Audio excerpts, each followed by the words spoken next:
Thank you for standing by, and welcome to the Tamp two-step troubleshooting for operators webcast. During today's webcast, attendees will be in listen-only mode. There will be a Q&A session at the end of today's call. If you have a question during the presentation, you may submit it online by entering it into the QA panel. If you're in full screen view, click the question icon located in the floating toolbar at the lower side of your screen. Simply type a question into the dialog box and click the send button.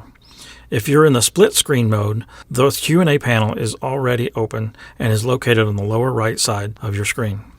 As a reminder, this presentation is being recorded. If you are experiencing technical issues, please contact WebEx Technical Support. Today's speaker is Guido Day, Manager Technical Support. Guido, please go ahead. Hi, it's Guido. In this section, I would like to talk about the troubleshooting basics on a bunch or Tamp two-step machine, and as well how error messages are appearing on the screen and what you can do at that point as an operator. So let's talk and start with the error messages. The error messages will always appear in a different window, and it will change once that error message occurs. I will simulate here one of these error messages from a flow meter, which basically means that the machine is not seeing clicks from the flow meter when it's expecting to see clicks. And it can be as simple as that the water supply to the equipment is turned off. For that, to simulate that one here, I will be disconnecting our water inlet line to the equipment real quick. And at that point now, if I run a cup preheat here, the machine is dispensing water. Now it recognizes that I'm not getting any additional water anymore. And you see on the screen that the machine displays a flow meter error. It says underneath of that one, check the water supply. You have a continue there. And if this doesn't help, you can call in the hotline number is on that screen as well, and it shows which software version is actually installed on the unit, as well as the serial number. You see a continue button and a question mark. The question mark gives you on certain error messages again a hint about what might be behind it. So this, for example, is exactly what I did on this unit here. I disconnected the water line, and at that point it stopped the water supply to the unit. So if I put my water line back in, and if I press continue now, the machine goes back into the normal operation. If I now run my drink is working perfectly. So the error message comes up in that very specific window. You can press continue to reset it. If the machine is able to clear that error message for certain things, the machine goes back into operations. So the flow meter was something what is very common, that sometimes perhaps on the building side something happens that, maintenance turned off water, that you have perhaps a water filter in front of the machine is clogged and there's no water going through the filter anymore. That's what you might frequently see out there in the field. So error messages are coming up in this specific window. Let's talk a little bit about what other things you might be seeing on the equipment. Let's talk first about the steam wand here. And we sometimes hear that customers say, hey, it takes suddenly forever to steam my pitcher with milk. And it could be very easily that the steam wand is just clogged underneath.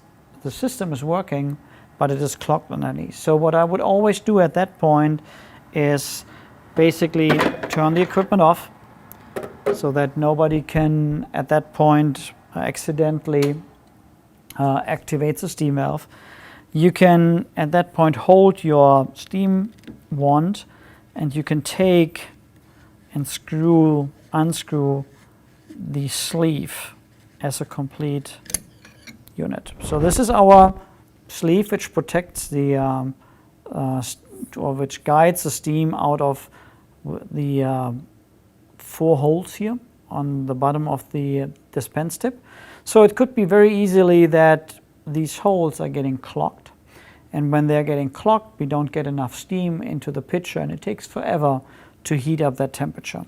This tip here on the front can be removed as well as an individual component. So we have both of these things here.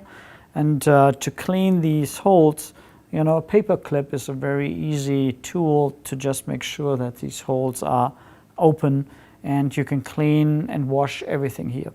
When you have this one off, you might also sometimes find build-up here underneath of that steam wand, and that could cause perhaps that the steam wand is reading slightly off temperatures.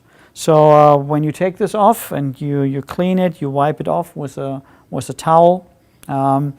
Be careful that you don't bend it, don't break it, and then you can basically assemble it in a very easy way again, that you say, hey, I'm putting this one back on, I'm sliding it on, and I'm screwing it in, and we put everything back together. I turned the equipment off for that one so that accidentally nobody is touching perhaps here the steam button. That's a requirement to make sure that you're safe while you're taking this one apart. So I'm turning the unit back on to do some further things here. Putting my puck bin back in there. The machine will be now steaming again. Let's give it a second to get past that point there.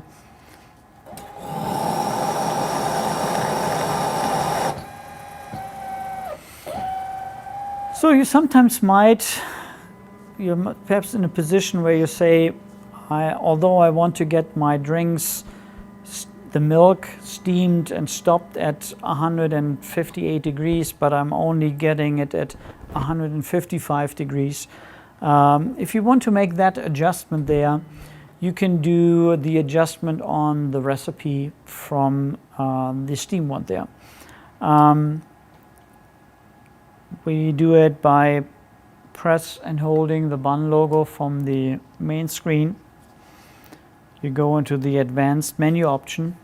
You press 6601 and you go into the recipes, and then you find behind the IntelliSteam the temperatures when they are shutting off. So if your regular temperature is 2 or 3 degrees too cold, you just go here inside and you press the arrow up of 2 or 3 degrees and you save and exit, and with this the next product will be a little bit hotter. There's always a little bit delta in between the temperature in the pitcher and what is displayed here, and you just basically go a little bit up and down to adjust it towards the temperature you want to get it down here in the cup. So that's something what we also sometimes see if this one, the dispense tip is getting very dirty, if you have milk built up here underneath of that sleeve. That's something what you can frequently do there to make sure that this unit is doing a good portion around steaming. The next thing what I would like to talk a little bit about is our drip tray. We want to make sure that our drip tray has always a good flow, that there are no beans falling into it, or that there's no coffee ground going into it. And we unfortunately sometimes see that we are clogging the drip tray and the tubes going out of that one with coffee ground. This coffee ground normally comes in if a customer is basically taking the puck bin out, and he had the puck bin overfilled with coffee. And then the coffee all falls down here into the drawer, and then people are just wiping it out, and they are just wiping it into the drip tray here. And then as soon as people are putting water into it or something like this, the coffee ground goes into the line and clogs the line. Why is sometimes this puck drawer overfilling? The machine is counting and says after 25 drinks that you have to empty the puck drawer. When a customer is taking it out and not emptying it and putting it in because he perhaps got distracted from something or multiple reasons, and he's putting a puck bin in which already had coffee grounds in it, the machine assumes that the puck drawer is empty, and you can make your next 25 pucks on top of that one. So at that point, suddenly the puck drawer is overfilling, and it can cause two things. The first thing is whenever you pull it out, you have all the coffee ground falling there inside, and if you don't get it out there correctly, you might even have that the machine, when you put the puck drawer back in, doesn't recognize that your puck drawer is in it, and it always says puck bin is not in place because you have a lot of coffee ground down here in that area. So that might be one issue. If you then wipe everything out and you get it here inside, you're clogging your drain, which might be the second issue. And the third issue might be if your coffee ground is piling up inside the unit, it will be piling up here inside that chute, and the brew mechanism might not be working correctly and is giving you a brew mechanism error because it cannot eject the coffee grounds there inside. So managing that puck bin is very important, that whenever you take it out, the rule should always be never ever put a puck drawer in which has coffee grounds into it to avoid this error message. With this, I would like to talk over the next one. We sometimes see that units are getting brew mechanism errors, and we already talked and heard that one might be that the pucks are piling up in there. So whenever you get a brew mechanism error, you should be opening your operator door, and as the next one, you take your brush, which you have here, and you ensure that you have no coffee built up around your swiper, so that the swiper on the brew mechanism can work very, very clean and easy. The swiper we are talking about is this gray piece here inside. That basically ejects at the end always the puck, and it falls onto the chute here and goes into the drawer. So sometimes we see the build up there. That's kind of a little bit normal. That's why on a daily basis, as part of the cleaning cycle, people have to use that brush to remove that coffee ground. If this doesn't happen, the swiper might be hanging there, has coffee ground on it, and would be causing a brew mechanism error. If you make sure that your brew mechanism, you cleaned everything there, it also sometimes might help to basically power cycle the machine real quick and let the machine reboot and let the brew mechanism go through its initiation and see if this one is solving that issue there as well. I showed here a couple of times that the machine is at that point opening this door. This is the service door. This should be normally locked on your side, so you do not have that access to the equipment there. We talked about the flow meter. We showed when I disconnected that water supply line there. One other thing is on this two-step machine is we sometimes see that the NTC here is failing. So that means that your IntelliSteam does not shut off automatically. I'm simulating this one right at this point here by basically disconnecting our NTC probe. And you see that the machine comes up with an error message. It says steam 1 temperature error. If I now go back here to the right, you see that my IntelliSteam with the 3 temperatures pre-selections, they all disappeared and are no longer available. But what I can still do as an operator, I can still manually steam my milk. This is probably not ideal, because if you do not have then a temperature probe in your pitcher, you do not know when you necessarily have to stop that steaming process, and you might not get the milk either hot enough or you're over steaming it and getting it too hot. But at least it gives you, if you have the opportunity to put a temperature probe there in the steaming pitcher, to use that steam wand as a manual steam wand till the technician can replace then that NTC there. Whenever you go back to the can cleaning, you will be still seeing that error message there. It's just there. If you press continue, it disappears for a second. It comes immediately back because it recognizes that it is not there. But again, you can use the unit by pressing the right button and use your products and steam at that point manually. The next one is you might be getting an error message about that your bean hopper is empty. And although you see your bean hoppers are full here inside, there could be two reasons for that one. So first reason is that the beans are bridging. If beans are bridging, they stick a little bit together, and that normally happens when beans are a little bit more oily. And then beans are not falling into the grinder itself because they stick above that one. And at that point, it always helps, to tap that one a little bit to make the beans moving. You normally, if they bridge, you see somewhere that they're sticking together, and you have an opening there in it where you can look through the bean hopper or something like this. So that's the bridging from the beans. Another thing for that one might be as well that somebody accidentally closed the slider from the bean hoppers. So the bean hoppers are in place, but no beans can be falling in because the slider is not open. Again, I open the big door to show this one, and the slider is basically this little piece here. If this one would be all the way in, at this point, no beans would be falling into the grinder, and you get that bean hopper empty message there.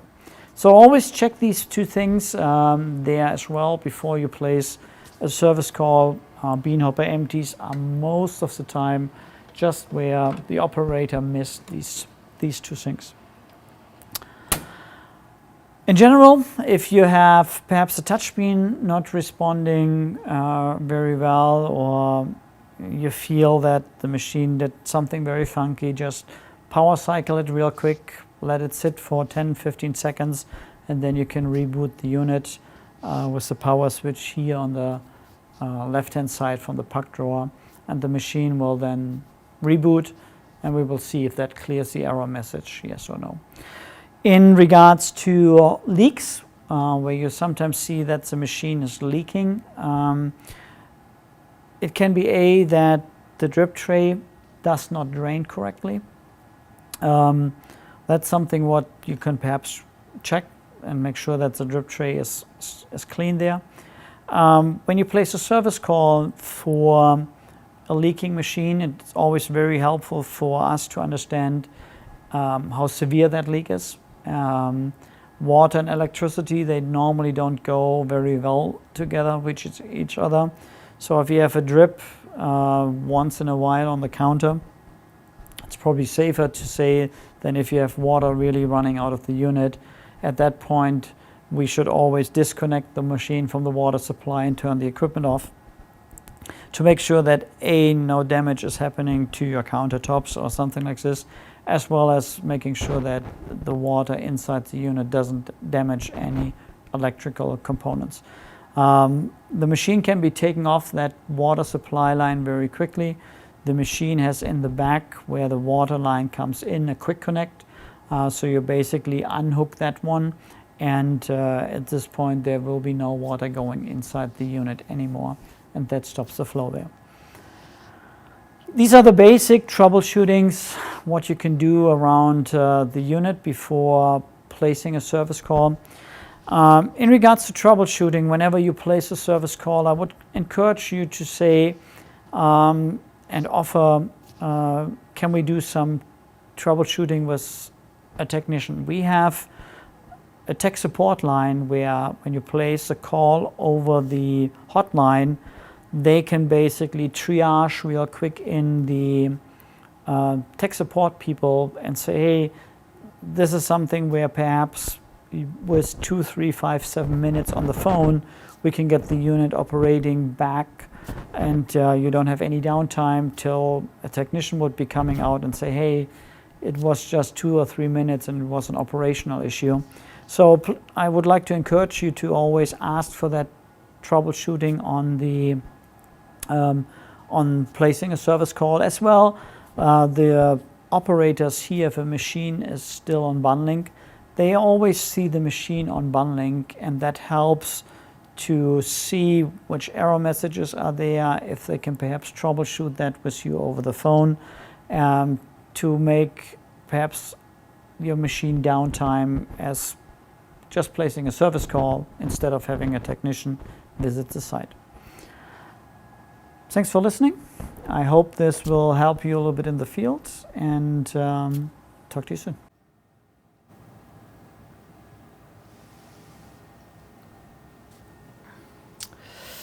So, I hope you could take some of the important troubleshooting steps here from this unit.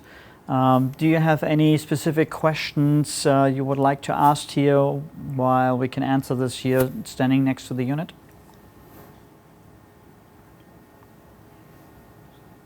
I don't see that one.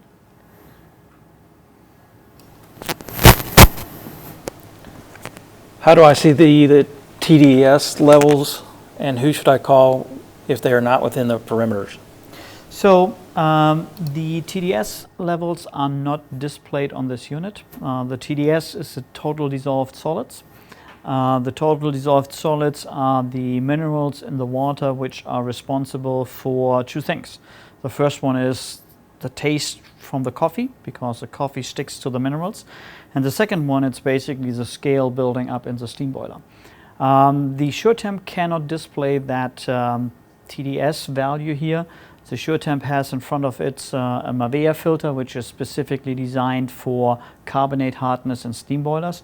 And that filter needs to be changed on a regular basis based on your local water hardness. I hope that answered that question there.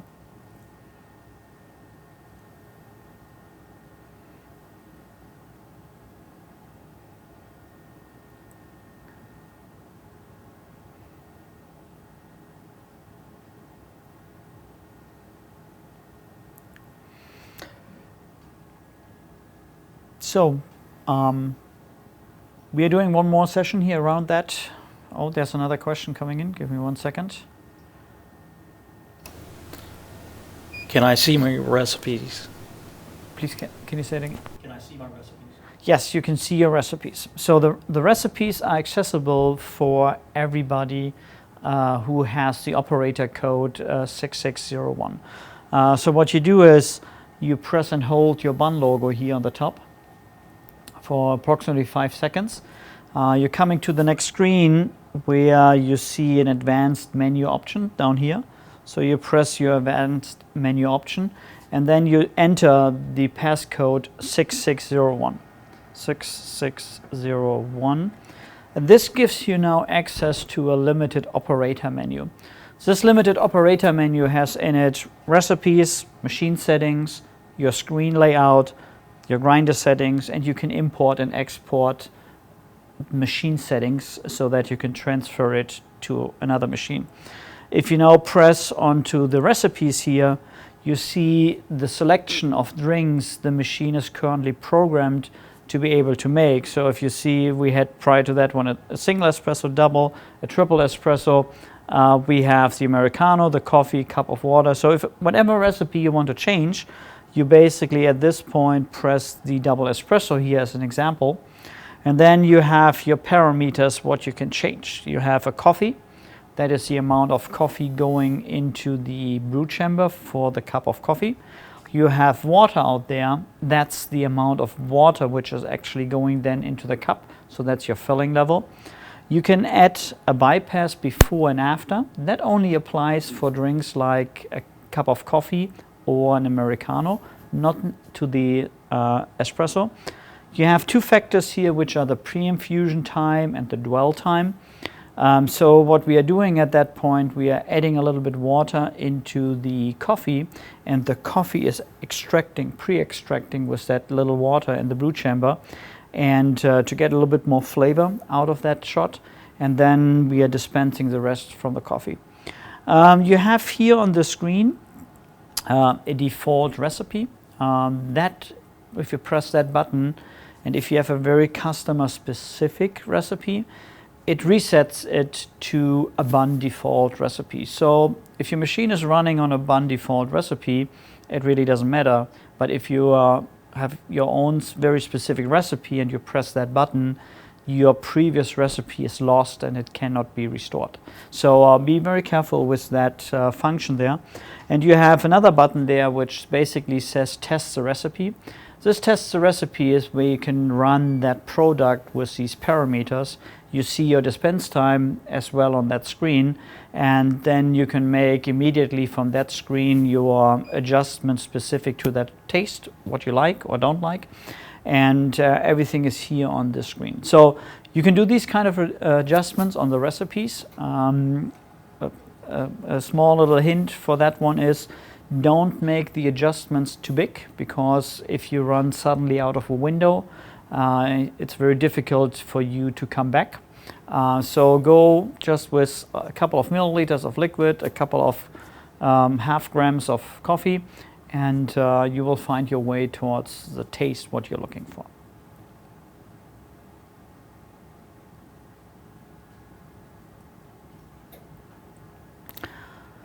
So we have another session coming up next Friday. It's around the proper way of cleaning from that unit. For customers which have a two-step unit like here, and perhaps a one-step unit as well on site. The one-step unit is a machine with a fridge and the milk included into that one. We are doing the same sessions there as well for a one-step unit. So next week I would love to see you guys here for the correct cleaning, some tips there as well, and then hopefully at another point for the one-step unit there. If there are no any further questions, thanks for listening. Have a nice weekend and talk to you soon.